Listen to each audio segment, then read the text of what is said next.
electron devices. He has served on the technical program committee of the IEEE International Solid State Circuits Conference for 6 years.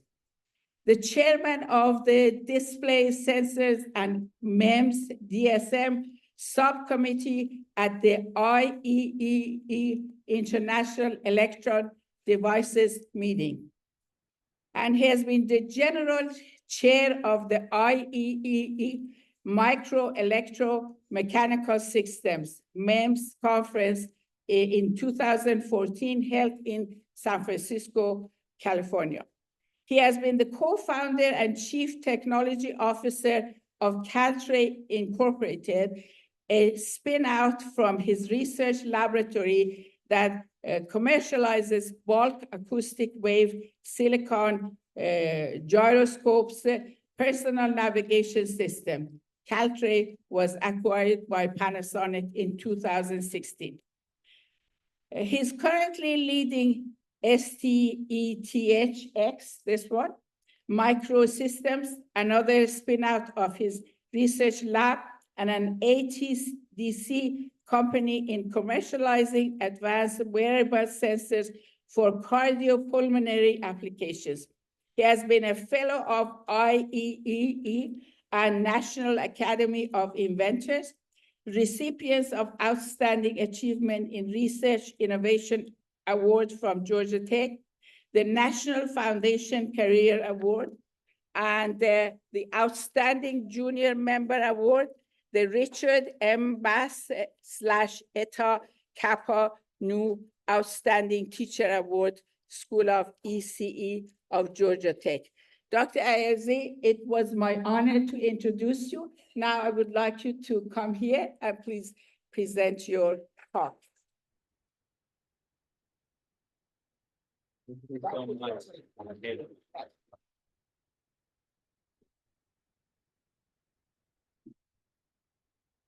Good evening, everyone, and thank you, Dr. Varzagar, for your very generous and kind introduction. If I had known that you're going to go through the whole bio, I would have shortened it, definitely. But this is very kind.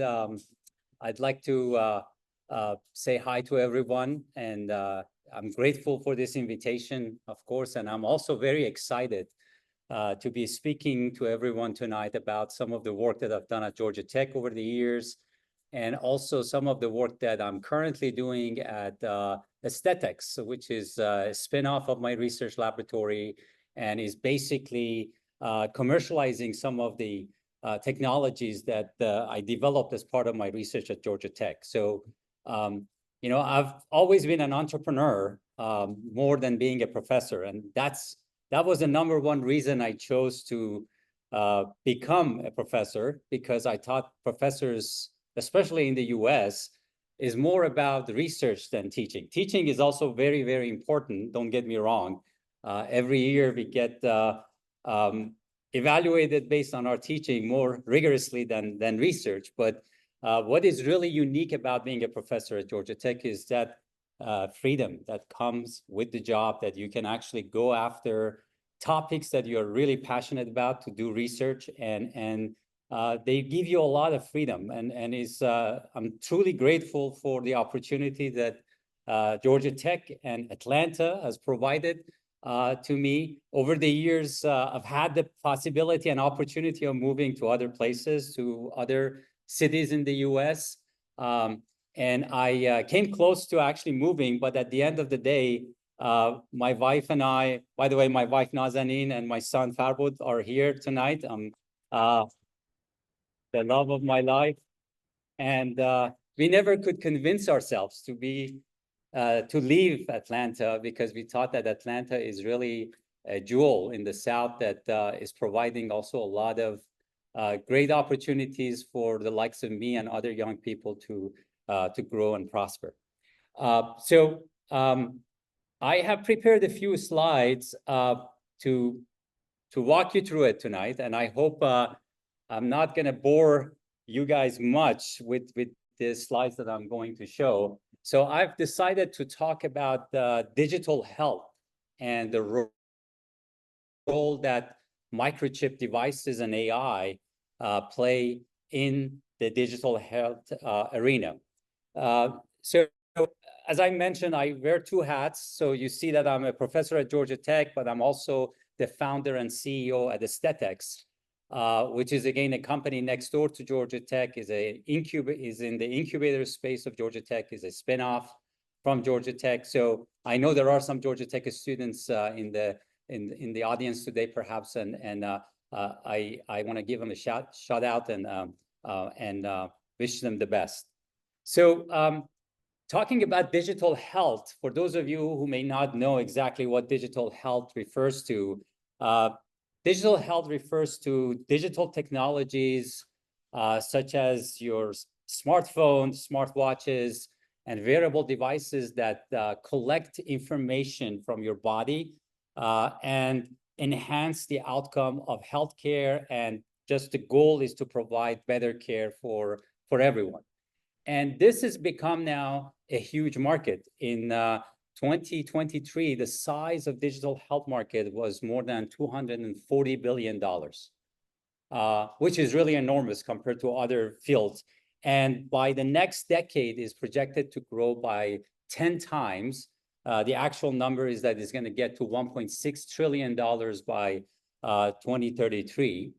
And the examples of these devices, I guess we all love our smartwatches. The Apple Watch provides you with your heart rate variability. And trust me, that has saved a lot of lives. When you start talking to cardiologists, people were warned about arrhythmia that they are experiencing or very high rates. So those are helping people in a major way. You may know about other type of devices like the continuous glucose monitoring patch that is shown here. Incredible device that nowadays is actually being offered very soon, if not yet, as an over-the-counter device that everyone can actually wear. And it provides them with the information about their glucose level real time on their cell phone. So it's amazing the amount of information we can get about our health and our well-being. Not sure if many of you know about this other ring device. It's called the Oura Ring that I actually love. I've been wearing it for 5 years since it came out. And what it does is that it has a lot of sensors that are microchip devices embedded inside the ring and is battery operated and is incredibly light. It's only about 3.5 grams. So it's actually lighter than my original engagement ring. And that's why I'm actually wearing it all the time, because it's so comfortable. And it provides you feedback about how you sleep. So every morning, my first thing I do, I look at my score on my app to see how well I slept. So it gives you a number. If it's below 60, you have really had a poor sleep, but you can get up to 80 or 90, and then it also gives you how much of your sleep was deepest sleep versus lightest sleep. So for those that are really interested in getting to know about their body, it's actually a wonderful device. And these type of devices that are enabling digital health are going to increase day by day. So interestingly, number of elderly people 65 years of age and older is actually growing significantly and is projected to reach about 83 million in the US by year 2040. That's about 22% of the population, okay? Now, if you look at the population in the US and Europe, about 20% of the population suffers from a form of either cardiac or pulmonary or lung disease. And there are multiple forms of, let's say, cardiac conditions such as heart failure, valvular heart disease, or coronary artery disease. And also there are multiple forms of pulmonary conditions like asthma and COPD. So having a mechanism to monitor these conditions at home and provide that information to your physicians is going to be an important mechanism to better manage the elderly population. Now, I'm going to specifically focus on cardiopulmonary health tonight and tell you a little bit about what you already know, which are heart and our lung are basically soft mechanical pumps that are working around the clock. It's the most important engine that is been granted to us. And you now compare it to some other engines that we buy in our lives and we care about their maintenance. The best way to monitor the health of an engine is to do vibration monitoring, because there is a lot of information that can be extracted out of monitoring the vibration of a mechanical pump. So I'm going to go and talk a little bit about your heart first and tell you that inside your heart that is pumping, there are actually 4 valves: aortic valve, pulmonic valve, tricuspid valve, and mitral valve. And some of us may know that each one of these valves may have conditions. They are all falling under the category of valvular heart disease. So getting to know these conditions are going to be very important for overall cardiac health of individuals. So when these valves open and close, which is done automatically because of the pumping function of the heart, at the closure, they generate a lot of vibration. And that vibration is typically picked up by a physician through the stethoscope. So that vibration causes a sound pressure that is going to reach your skin. And while they use a microphone to actually pick up that vibration, you can also use a vibration sensor to pick up those. And when you look at what happens in your heart, you see that every time these valves close, there is a sound generated. The first sound, if you can see it, hopefully, the first and second sound are the typical lub-dub sound that you hear out of a stethoscope. And then these are supposed to be our biomatrix or biomarkers, okay? Biomarkers is a better name because they relate to the health of human beings. So first and second heart sounds are normal heart sounds, but if the heart has issues, vibration problems are going to cause other spurious sounds, like the third heart sound and the fourth heart sound. And detection of those will enable early detection of conditions that may affect our heart. So the device that can revolutionize that detection is basically a very miniature seismometer. And for those of you, again, a lot of people have heard of seismometers. They're used to detect earthquakes, right? They're very sensitive vibration sensors. And the technology now has enabled extreme miniaturization of those bigger devices that are used to detect earthquakes without losing sensitivity on a single microchip. So what you're seeing here now, and hope you can see my cursor, but what I'm showing here is a silicon seismometer that is hermetically encapsulated. So it actually has a membrane that in response to vibrations would move up and down. This picture, of course, is highly exaggerated just to highlight how the movement is happening. But the movement is very tiny. And what we do is that we create a gap size. Let me see if I can get rid of this panel here. You're doing, oh yeah.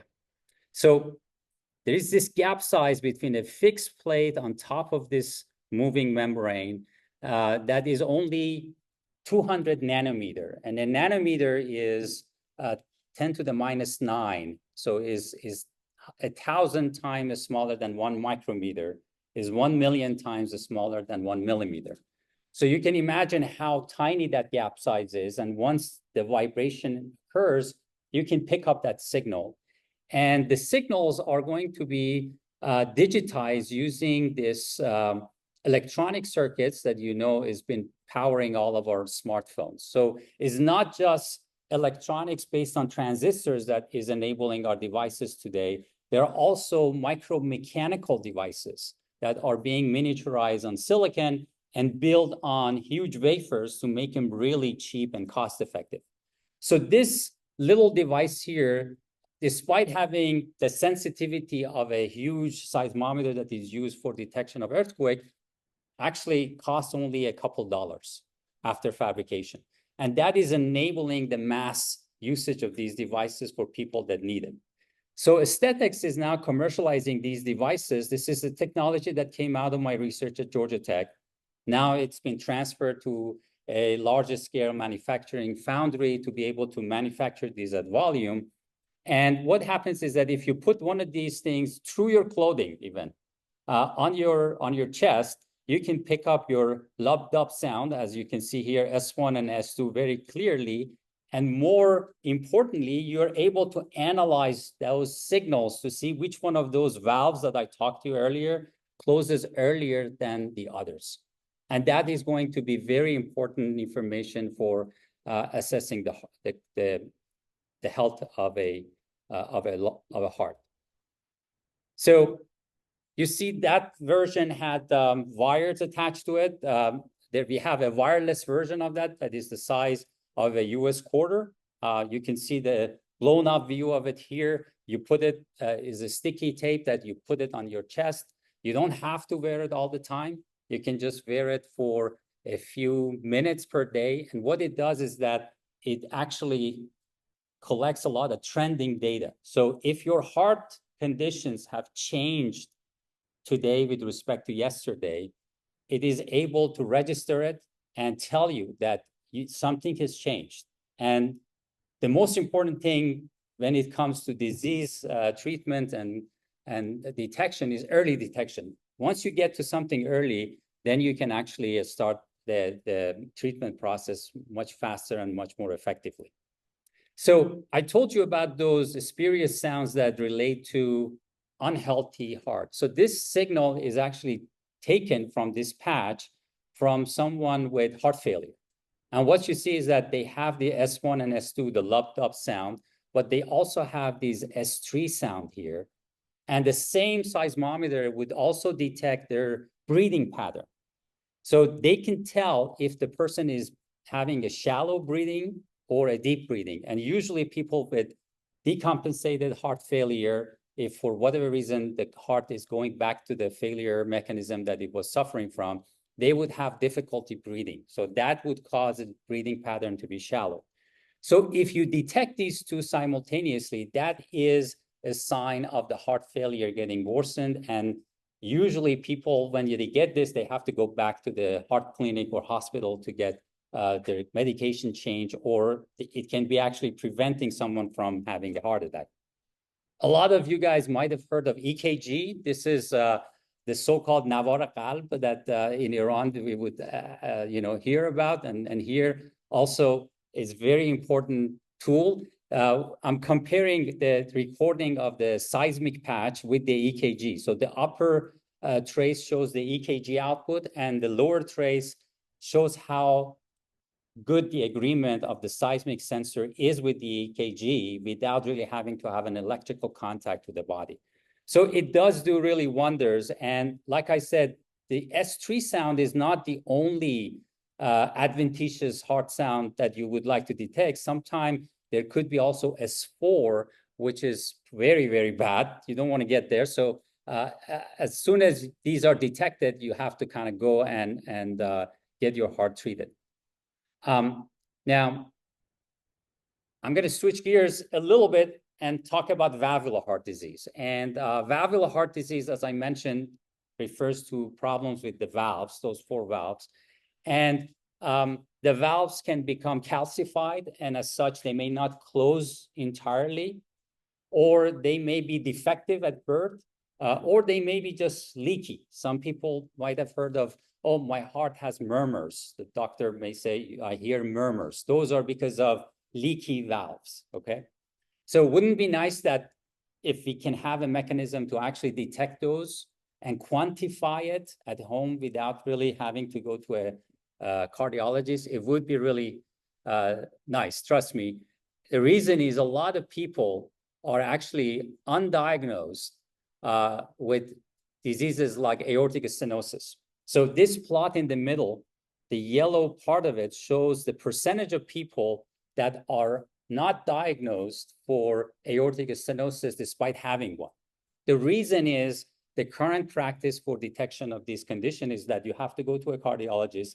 They have to do an echocardiogram.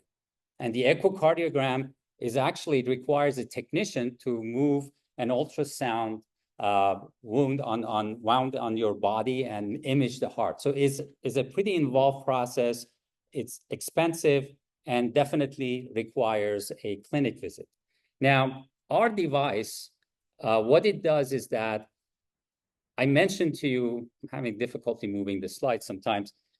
So once you start analyzing the waveform that comes out of these seismometers, you can actually analyze those using AI, artificial intelligence, and determine which one of the two valves that were supposed to close together actually close earlier. So here, this is the result after the AI, showing that the aortic valve is closing before the pulmonic valve. This is the condition of a healthy heart. You want the aortic valve to close slightly before the pulmonic valve. Now, if the aortic valve or pulmonic valve have problems, this sequence would flip. So we have now detected in someone with aortic stenosis that the pulmonic valve is closing before the aortic valve. And as a matter of fact, we ran a study at a valve clinic in New York City, and we compared people that were healthy and used the echocardiogram as a ground truth. So that was the gold standard.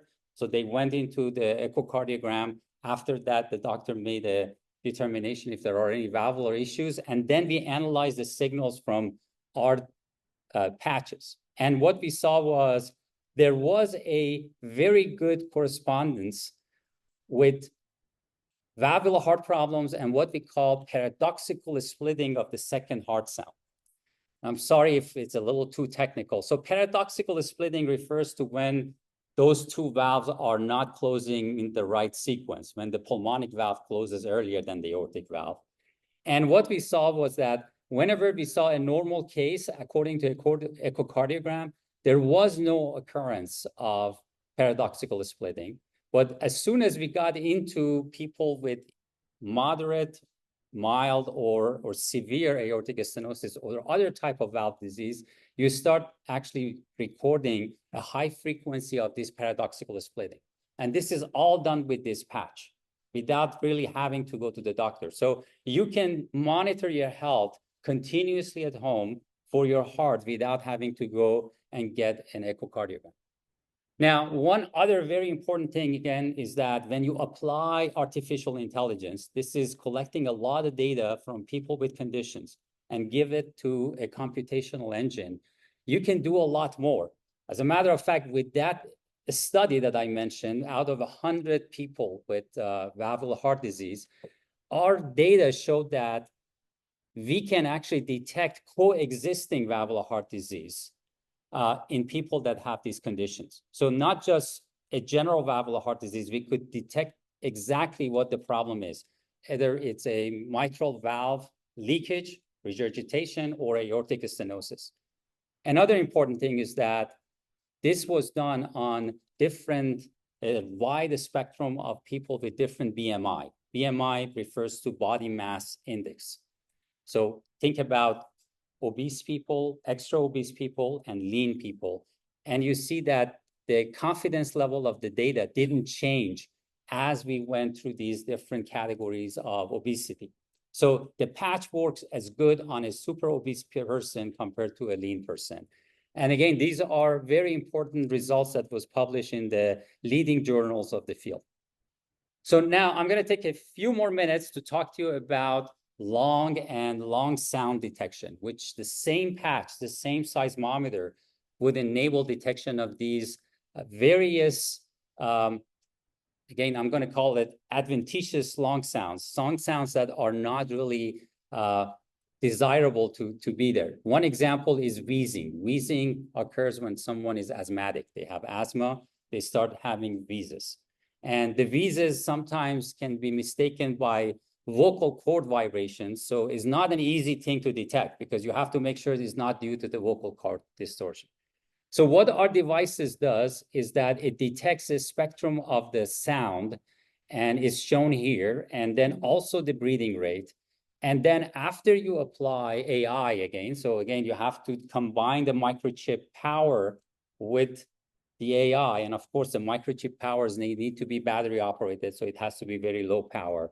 Then by the application of AI, you can automatically detect wheezes as well as, crackles. Crackles are pop sounds that come out of the lung when there is fluid accumulation in the lung. So people with pneumonia have those crackles. So these two plots here compare the recording of a stethoscope, a digital stethoscope on the left, with the recording of a static seismic patch on the right. And what is shown here is that there is a lot more granularity in the data that is detected by seismic patch. It actually can capture not just inspiratory type of wheezing, but also expiratory type of wheezing, which is these smaller features that are recorded here. So think about now applying multiple of these patches for people that need to be monitored around the clock. Let's say we apply these in ICUs for people that have strokes, and those are a lot more at the risk of acquiring hospital-acquired pneumonia. And pneumonia, that condition is very deadly. So there is a need for acoustic mapping of lung without having to take the patient every once in a while to an X-ray machine to take X-rays. So these patches now can be placed on patients and create acoustic mapping of the lung that correspond to these different lobes of the lung. The lung is a much larger organ compared to the heart. You don't need to have multiple patches to monitor heart, but for the lung, you have to have multiple patches. And of course, heart is always beating very strongly. So that is like a loud music happening in the background. So you have to get rid of that sound to be able to hear these much weaker sounds that you're getting out of the lung.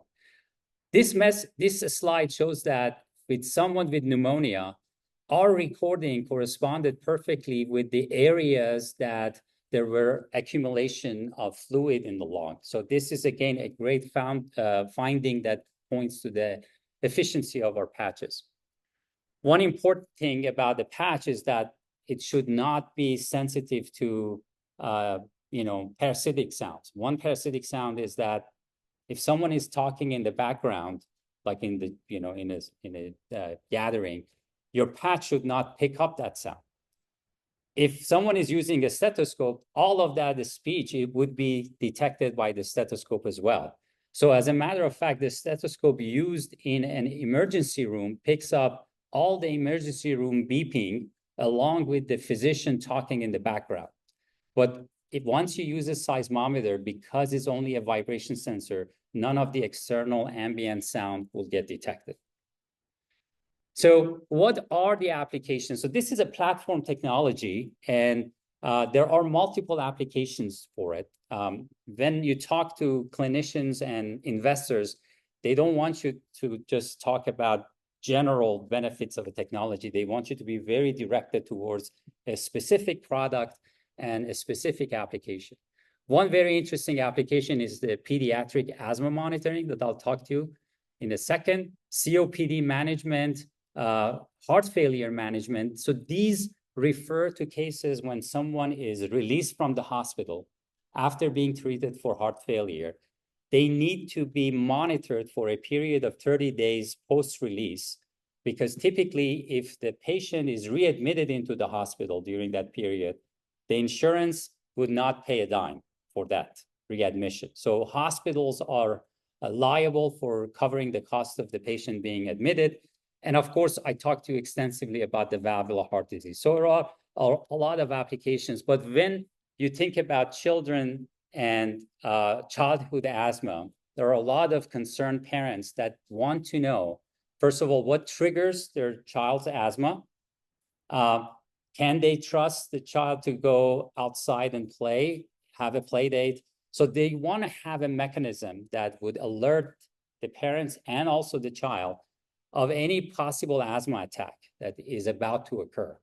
And by measuring the wheezing, we have that mechanism that we can alert the child as well as the parents that an attack is about to occur. Make sure you apply your inhaler. And also, this is a great mechanism to teach parents of what is going to trigger those attacks. Is it more of an exercise, or is other type of things if it gets worsened during the night? So that's one very interesting application. The other one relates to more on the elderly side, where you kind of look at this device as a cardiopulmonary health assistant, and it provides a range of physiological biomarkers that are going to be very critical in assessing our the health of heart and lung. So that would definitely help us with early detection of conditions. It would help with longitudinal monitoring of heart and lung. You know, I lost my mother to lung cancer, and I've always asked myself, you know, there was a nagging cough that we always wondered what that is. And I always asked myself, was there a way to detect that cough earlier and know if there was a relationship between that cough and cancer? And I promise you, there will be a day that we can fingerprint our lungs and hearts. And the fingerprinting means that you know exactly how the vibration pattern of your heart and lung are supposed to look like. So if there is a sudden change or a gradual change, you'll be able to detect it. And at the minimum, you will be referred to your doctor to see what's going on. Then they can actually monitor your progress at home. So these are making real difference in the lives of people. So I am going to now just acknowledge the team of collaborators that we have been working with. Obviously, I told you about Georgia Tech and how grateful I am to Georgia Tech, but also how grateful I am to Emory. I collaborate with a lot of cardiologists and pulmonologists at Emory, as well as other places. Serene Medical is a valvular heart clinic in New York City. The Stevens Institute of Technology, we have collaborators, people that actually graduated from Georgia Tech and became professors there, as well as these are the founding agencies at the bottom: NIH, DARPA, Army Research Laboratory, Navy, and other institutions that have enabled this research. Last but not least, I want to acknowledge two important people in my life, my wife Nazanin and my son, Farokh, who is thinking about becoming a neuroscientist. I hope he doesn't change his mind. It's a great profession, but he's too young. And you know, it's great to be back here. I want to acknowledge also all the mentorship I received over the years from Mr. Behzad Kompani. He was a great mentor. I miss him every day. And yeah, and again, thank you so much for this invitation. I am really honored to be here and give this presentation.